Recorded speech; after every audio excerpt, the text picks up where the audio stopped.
Yes, reka mbaye ikaze rero kuri Kigali Channel nubundi aho tugarutse na breaking news na amakuru yamaze gusirikira yamaze kugera hanze dore ko nubundi iki cyamamare muri sinema nyarwanda uwihoreye Jean Bosco witwa nka Ndimbati yamaze kugezwa imbere y'ubutabera ku itariki 23 z'ukwa gatatu nubundi 2022 aho rero yari yaje mu rubanza aho ari kuregwa rero n'uyu Fridausi mu kirego cyuko yaba yaramufashe ku ngufu ndetse akamusambanya atujuje imyaka aho baje no kubyarana abana babiri b'impanga rero nubundi Fridausi aho yatangiye rero ari kurega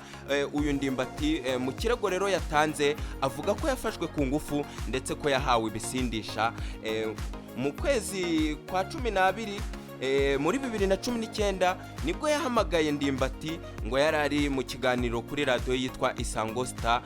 ubwo yamuhamagaraga rero nyuma rero Ndimbati yaje kuza kumureba baza kubonana ari mu mujyi ataha Nyamirambo ndetse amutwara mu nzira ijya Cosmos aho uyu mwana w'umukobwa rero nubundi yakomeje asobanura ko imodoka yarimo amarura undi amubwira ko ngo ari amata na shokora yaje gusinda rero uyu mwana w'umukobwa amaze kubinywa aziko yanyweye amata na shokora ndetse aza kwisanga aryamanye na Ndimbati ndetse akanavuga ko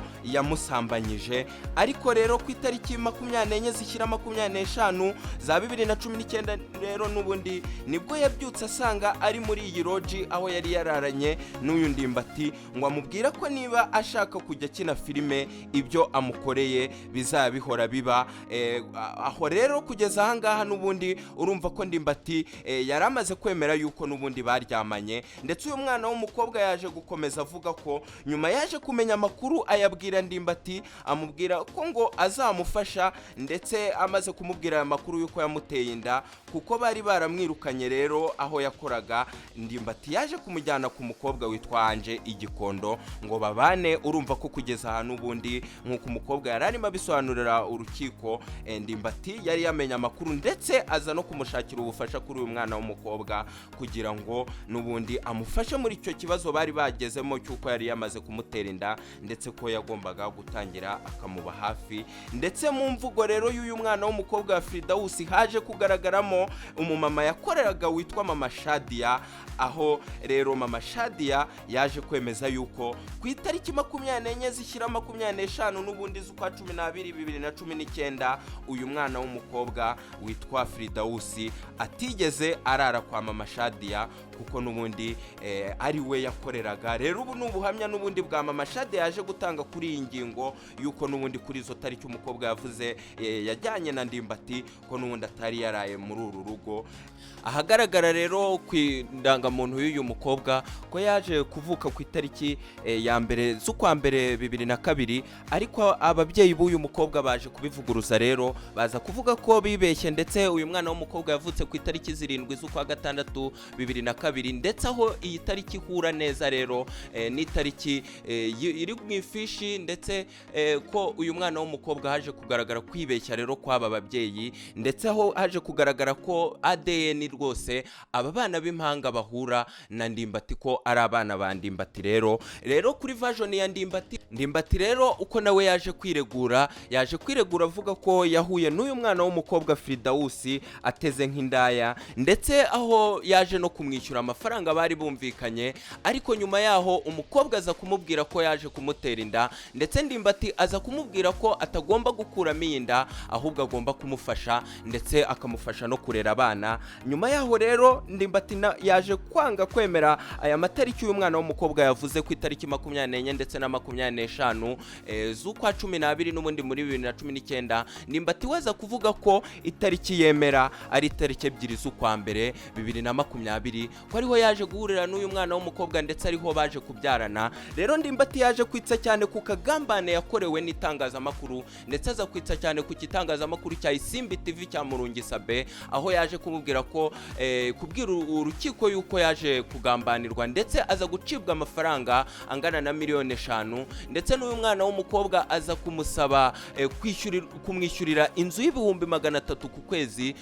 kugira ngo nubundi yemere ibyo Ndimbati Ndimbati yamubwiraga. Ndetse Ndimbati rero kuri aka kagambane aho byaje kugaragara yuko na nyuma yuko bamuciza miliyoni 5 haje kubaho rero ko Murungisabe acyuriye umwana w'umukobwa ndetse aza kongera guhamagara Ndimbati amusaba miliyoni 2 ko nyuma y'inkuru yamukozeho ndetse amufitiye ko agomba kumwishyura miliyoni 2 rero inkuru akayihagarika. Ibyo byose rero Ndimbati yaje kubimurikira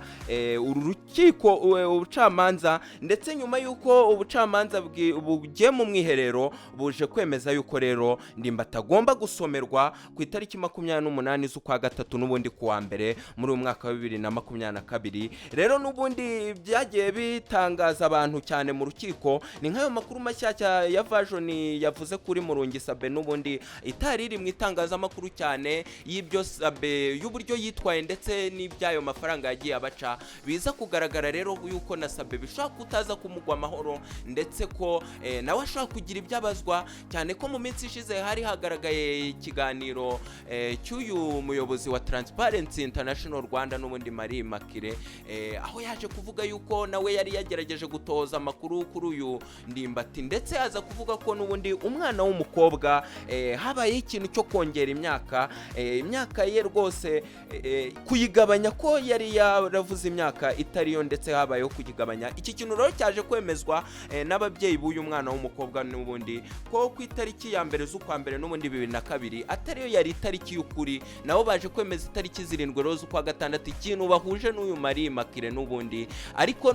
izindi version zigomba gusohoka mu minsi iri mbere yuko uru rukiko